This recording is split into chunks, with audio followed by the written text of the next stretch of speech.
Hey guys, what's up, and welcome back to the channel. Thanks for tuning in, man. And today we're going to have sort of a comprehensive little seminar discussion on fishing line. And I've been wanting to do this quite a long time because I get a lot of comments and questions, people asking about different line questions, and I sort of want to take some time and I want to go over each category of line and sort of let you know when's the best time to use it, in my opinion, when I use it and why, and sort of try to maximize your efficiency here. So got a lot to talk about on this particular subject. But hey, real quick before we get started, just got a couple little housekeeping things here. Just wanted to remind everybody, if you haven't had a chance, go over on fishthemoment.com. Check out our lake map breakdowns. Man, we've been doing a lot of lake map breakdowns, not only addition to the catalog we have for different seasons, we also offer personal lake map breakdowns. Customize these maps, any lake you have across the country, it doesn't matter how big they are. So you can check them out on fishthemoment.com. And also make sure tomorrow night you tune in to Johnny and I's weekly Tuesday night live podcast on Fish the Moment Live. That's going to be a good deal starting at 7 o'clock. And one final thing, just wanted to invite you guys again. I think last week, a lot of you guys remember that I'm offering memberships now, to the channel, which basically include a lot of different perks for the members, different videos that aren't available on the regular channel. This isn't going to take anything away from the regular channel, guys. If you guys are interested in supporting the channel a little bit further, that's an option for you. But it's not going to change anything I'm doing with the channel. So some guys were freaking out on that, but just want you to know nothing's going to change. So anyway, let's get into this line conversation here.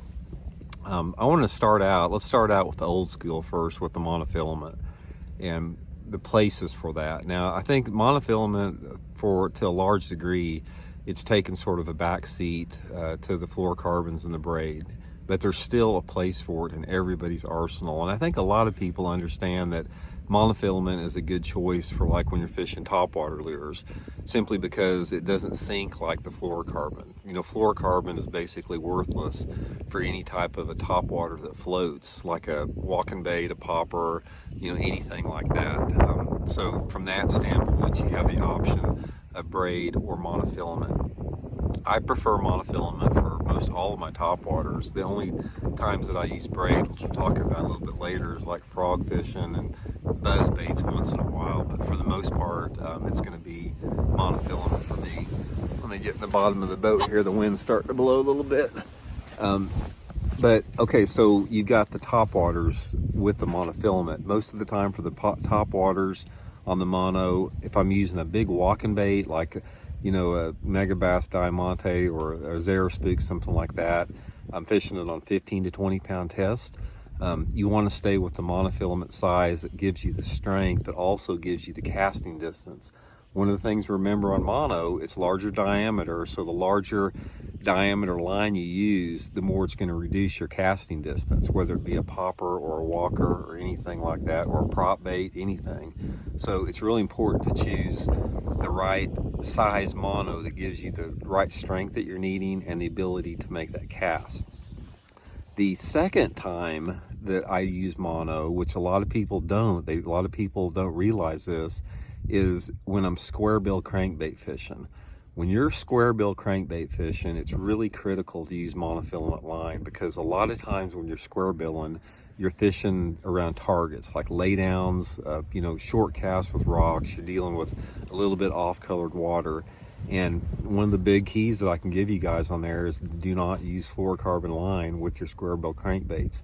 The monofilament on a square bill, since you're making a shorter cast, gives you a little bit of a hesitation. When that bass comes up behind there and sucks that bait in, there's just a little bit of hesitation with the stretch of the monofilament, and you'll land a lot more fish. I learned this the hard way. I used fluorocarbon with my square bills for a lot of years. I experimented with different rod actions, but when I started using mono, I definitely started getting landed more fish. And also on all of my mono, I go with a green mono. It comes in clear or clear blue, but I like green just for the low visibility. Second, let's talk about braided line, and then we'll hit fluorocarbon. Braided line to me is very technique specific. And a lot of you guys out there know that I do not use braided fluorocarbon on my spinning rod. Well, the only time I do is if I'm fishing a fluke or a floating worm. Then I'll use braided line with a barrel swivel, and then just a fluorocarbon leader, simply because in that situation there's not much of my braid in the water. But I don't use any type of a braided fluorocarbon on my spinning for traditional fishing. For me, here's the braid applications that I use.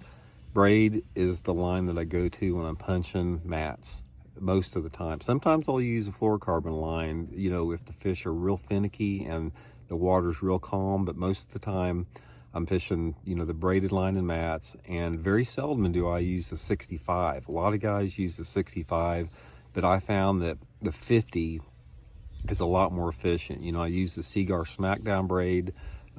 It's very supple, comes through the cover real good, and most of the time if I'm punching those 1 ounce size weights, I'm using the 50 pound test. The other time I use the braided line, which is very rare, is if I'm flipping and pitching a heavy jig. If I'm pitching like a 1 ounce jig, a 3/4 ounce jig in shallow water, heavy cover, and if the water's dirty, sometimes I'll use a braided line. Specifically if I'm fishing a jig like in thick reeds or dirty water bushes. But it's got to be a power fishing technique in dirty water. And the other application that I use braid is, like I talked about earlier, is with my topwaters. Obviously frogs are a necessity with braid. Anytime I'm fishing like that zoom frog or horny toad, something where it's on the surface, I'm using braid. If I'm fishing a bait like a whopper plopper, sometime braid, or sometimes I'll use it on a buzz bait. It's simply because the line is completely out of the water, and that's the big key to me is the fact the braid, I'm very aware the fish can see it more, but in those situations I don't want any line stretch and I want the ultimate power, so braid comes into play there. So a lot of guys use braid on swim jigs. I'm not a big fan of that. I'm just not a big fan of using braid on swim jigs because, again, even though there's not much of it in the water, I can see a little bit of that braid in the water. So I always use fluorocarbon line for my swim jigs for the most part. So let's get into fluorocarbon a little bit here. Fluorocarbon line is my workhorse for the most part. Anytime that I'm pitching and flipping, unless I'm flipping mats, anytime I'm pitching and flipping any traditional cover, laydowns, bushes, boat docks, stumps, bare banks, anything like that, I'm using fluorocarbon line. I use fluorocarbon line for all my jerkbait fishing. I use fluorocarbon line for all of my crankbait fishing, with the exception of square bills on that. And the reason I do that is because fluorocarbon line allows me to get the bait deeper on a lot of those different crankbait categories. So I can get the bait deeper, and I offset the lack of stretch on fluorocarbon with going with a softer rod tip on my crankbaits. So if I'm using, some type of crankbait like a Megabass, Z crank, or, something like a Strike King, Series 3 Bandit type crankbait, those are all fluorocarbon type, crankbait situations for me with a softer tip rod.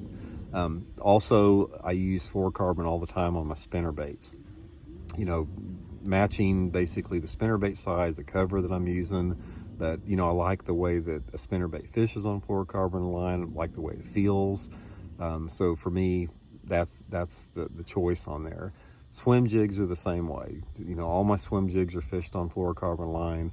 All of my swim baits, I don't care if it's a 2-inch swim bait or if I'm using a 10-inch Megabass mag draft, I'm using fluorocarbon line on all those situations because it gives me the combination of the feel, the casting ability, the invisibility of the line. It just fishes a lot better. So that's the basic, sort of a fundamental foundation of what I choose with that. Line size is another critical thing when you're talking about that. And to me, line size is all about maximizing the action of your lure, the efficiency of the bait, the casting distance, and the power applications. I think a lot of people, they mismatch line size, whether it be braided line or fluorocarbon or monofilament on their baits. A one of the things that you really need to do, and I'll probably try to do some videos on this later, as far as which line size you need to use with which lures, because it has a big impact on it. Here's just one quick example I'll give you guys, is on jerk baits. When you're using a jerk bait, the line size that you use, say if you're using 6-pound test line on a Megabass Vision 110 versus 15-pound test, you're dealing with like 3 to 4 foot of depth attainment or depth loss that you're going to have simply because of your line size. So line size has a huge impact on a lot of different things you do, depending upon the category of baits you're using. So we'll get into that at some later point. But anyway, that's my overall foundational for my 3 different lines. I'm going to say overall that I use fluorocarbon line probably at least 80% of the time, and the other 20% of the time is a mix of the braid and the monofilament. But 80% of the time I'm using the Seaguar Invis-X fluorocarbon line. That's my go-to line.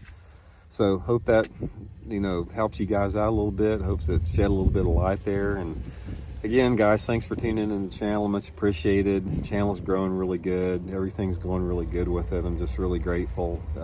Everything's unfolding like this. I'm really enjoying doing these videos and interacting with everybody. And if you guys like it, man, hit that like button and subscribe if you haven't. Much appreciated. And we'll be back tomorrow with another one. See you later.